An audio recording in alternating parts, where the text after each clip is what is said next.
From the daily speaking tree. ഇന്ന് ധ്യാനിക്കാൻ പോകുന്ന വിഷയം എന്ന് പറയുന്നത് പഴയ നിയമത്തിലെ ഏറ്റവും അവസാനത്തെ അധ്യായമായ മലാക്കി എന്ന പുസ്തകത്തിൽ നിന്ന് 1-ാം അധ്യായത്തിലെ 6 തൊട്ട് 12 വരെയുള്ള വചനങ്ങളാണ് നമ്മളിന്ന് ധ്യാനിക്കാൻ പോകുന്നത്. ഒരുപാട് ആഴത്തിൽ നമ്മളെ കൊണ്ടെത്തിക്കുന്ന, നമുക്ക് ഒരുപാട് കാര്യങ്ങൾ വ്യക്തമാക്കി തരുന്ന ഒരു അധ്യായം കൂടിയാണ് ഈ മലാക്കി പുസ്തകം എന്ന് പറയുന്നത്.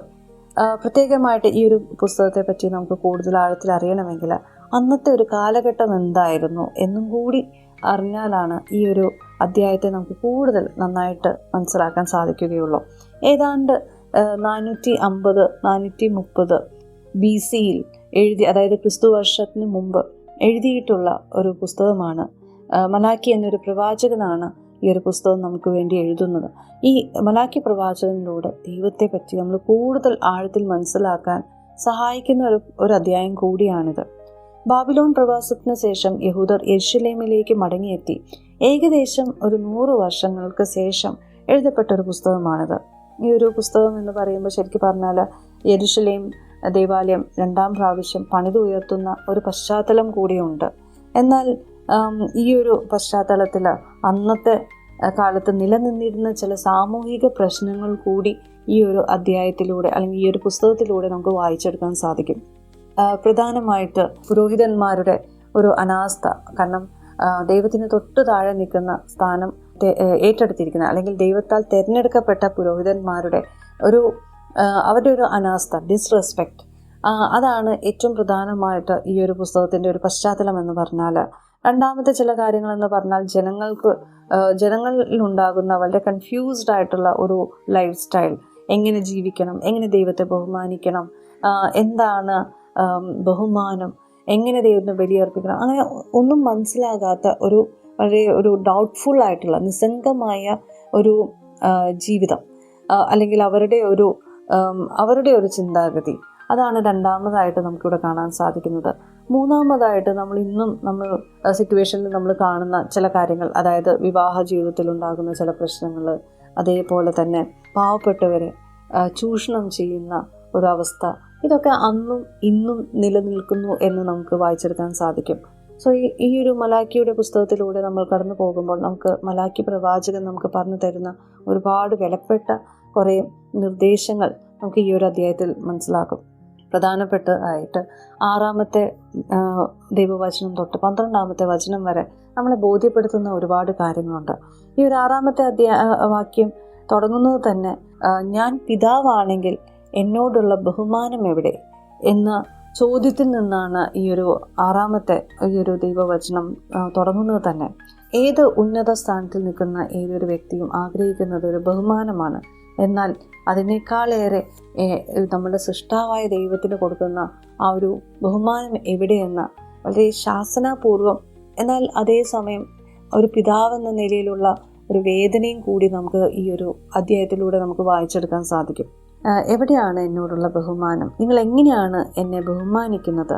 ഞാൻ പിതാവാണെന്ന് നിങ്ങൾ പറയുന്നു, എന്നാൽ പിതാവിന് കൊടുക്കുന്ന ആ ബഹുമാനം നിങ്ങൾ എനിക്ക് തരുന്നുണ്ടോ എന്നൊക്കെ ഒന്ന് ഇവാലുവേറ്റ് ചെയ്യേണ്ട ഒരു സിറ്റുവേഷനാണ് ഈ ഒരു അധ്യായത്തിലൂടെ കടന്നു പോകുന്നത് എന്ന് വേണമെങ്കിൽ പറയാം. പുരോഹിതന്മാരോടാണ് ഈ ചോദ്യം പ്രധാനമായിട്ട് മലാക്കി പ്രവാചകൻ ചോദിക്കുന്നത്. ദൈവത്തിൻ്റെ ശബ്ദം മലാക്കി പ്രവാചകനിലൂടെ നമുക്ക് കേൾക്കാൻ സാധിക്കും. ഇവിടെ മലാക്കി പ്രവാചകൻ പുരോഹിതന്മാരോട് ചോദിക്കുകയാണ്, നിങ്ങൾ എങ്ങനെയാണ് നിങ്ങളുടെ ദൈവത്തെ ബഹുമാനിക്കുന്നത്? ഒരു യജമാനാണ് അല്ലെങ്കിൽ പിതാവാണെന്ന് പറയുന്നു, പക്ഷെ എവിടെയാണ് ആ ബഹുമാനം? നിങ്ങൾ എങ്ങനെയാണ് ബലി അർപ്പിക്കുന്നത്? എങ്ങനെയാണ് ദൈവത്തെ ബഹുമാനിക്കുന്നത്?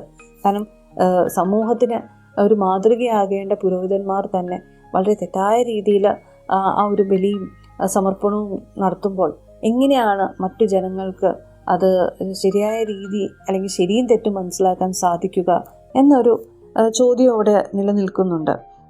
ഞങ്ങൾ എങ്ങനെയാണ് അങ്ങയുടെ നാമത്തെ നിന്ദിച്ചത് എന്ന പുരോഹിതന്മാരുടെ ഒരു മറു ചോദ്യവും ആ ചോദ്യത്തിന് ഉത്തരമെന്നോണം അദ്ദേഹം മറുപടി പറയുകയാണ്. അതായത് 7-ാമത്തെ വാക്യത്തിൽ അദ്ദേഹം പറയുകയാണ്, വളരെ മോശമായ ബലി അർപ്പിച്ചും, അതുപോലെ കാരണം ദൈവത്തിന് എപ്പോഴും നമ്മൾ ബലി കൊടുക്കുമ്പോൾ ഏറ്റവും നല്ലതാണ് കൊടുക്കേണ്ടത്, അല്ലാതെ ഏറ്റവും മോശപ്പെട്ട ആർക്കും വേണ്ടാത്തതല്ല ദൈവത്തിന് ബലിയായിട്ട് അർപ്പിക്കേണ്ടത്. നമ്മൾ ഏതൊരാളെയും നമ്മൾ റെസ്പെക്ട് ചെയ്യുമ്പോൾ, നമ്മുടെ വീട്ടിലൊരു ഗസ്റ്റ് വരുന്നു എന്ന് പറയുമ്പോൾ നമ്മൾ ഏറ്റവും നല്ല ഭക്ഷണമാണ് അവർക്ക് വേണ്ടി ഒരുക്കുക. അപ്പോൾ അതേപോലെ തന്നെ അല്ലെങ്കിൽ അതിനേക്കാളേറെ ഏറ്റവും പ്രാധാന്യം അർഹിക്കുന്നതല്ലേ ദൈവത്തിനുള്ള സ്ഥാനം എന്നാണ് മലാക്കി പ്രവാചകനോട് ചോദിക്കുന്നത്. നമ്മൾക്ക് ഏറ്റവും ബഹുമാനായ ഒരു വ്യക്തിക്ക് നമ്മൾ കൊടുക്കുന്ന ഒരു ആദരവ് അങ്ങനെയാണെങ്കിൽ, എന്നാൽ അത്യുന്നതനായ ആ ദൈവത്തിന് നമ്മൾ കൊടുക്കേണ്ട ഒരു ബഹുമാനം എത്രമാത്രം വലുതായിരിക്കണമെന്ന് നമ്മളെ ചിന്തിപ്പിക്കുന്ന ഒരു അധ്യായം കൂടിയാണിത്. മറ്റൊരു കാര്യം ഇവിടെ കാണിക്കുന്നത്, നമ്മൾ ദൈവത്തെ ബഹുമാനിക്കുന്നത് നമ്മളുടെ കുറേ ആഗ്രഹങ്ങൾ സഫലമാകാൻ വേണ്ടി മാത്രമാണ്.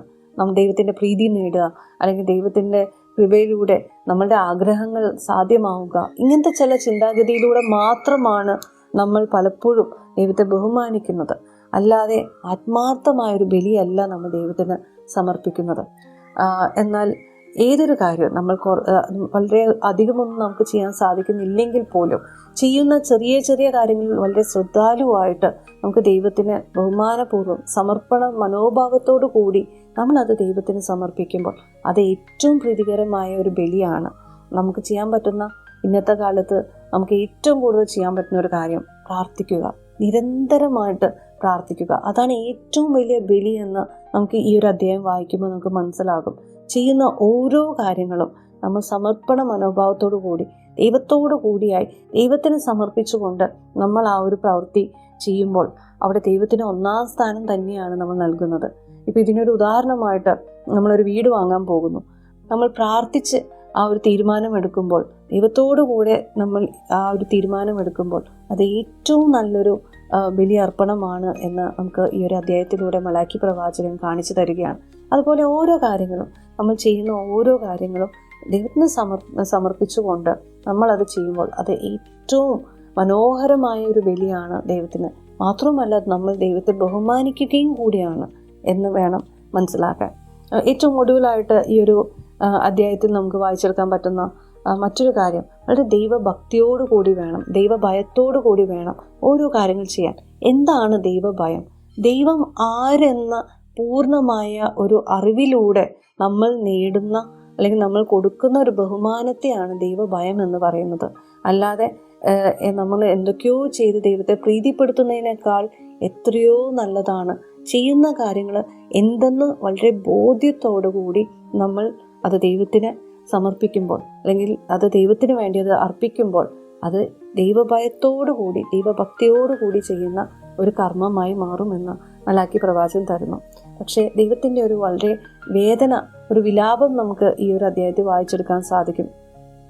അനാദരവോടു കൂടി ചെയ്യുന്ന ബലിയേക്കാൾ എത്രയോ നല്ലതാണ് ഒന്നും ചെയ്യാതെ ഇരിക്കുന്നത് എന്നുപോലും ഈ പിതാവായ ഒരു അപ്പൻ്റെ ഒരു വേദന നമുക്ക് കാണാൻ സാധിക്കും. ആചാരങ്ങളിലൂടെ മാത്രം ദൈവത്തെ പ്രീതിപ്പെടുത്തേണ്ട ഒന്നല്ല എന്ന് എടുത്തു കാണിക്കുകയാണ് മലാക്കി പ്രവാചകൻ. ചെയ്യുന്ന പ്രവർത്തികളിൽ ഒരു ആദരവോടുകൂടി ദൈവത്തെ പ്രീതിപ്പെടുത്തണമെന്ന് ചിന്തയിലാണെങ്കിൽ നമ്മൾ ചെയ്യുന്ന ഓരോ കാര്യങ്ങളിലും ഒരു സമർപ്പണ മനോഭാവം ഉണ്ടായിരിക്കണം, ഒരു റെസ്പെക്റ്റ് ഉണ്ടായിരിക്കണം.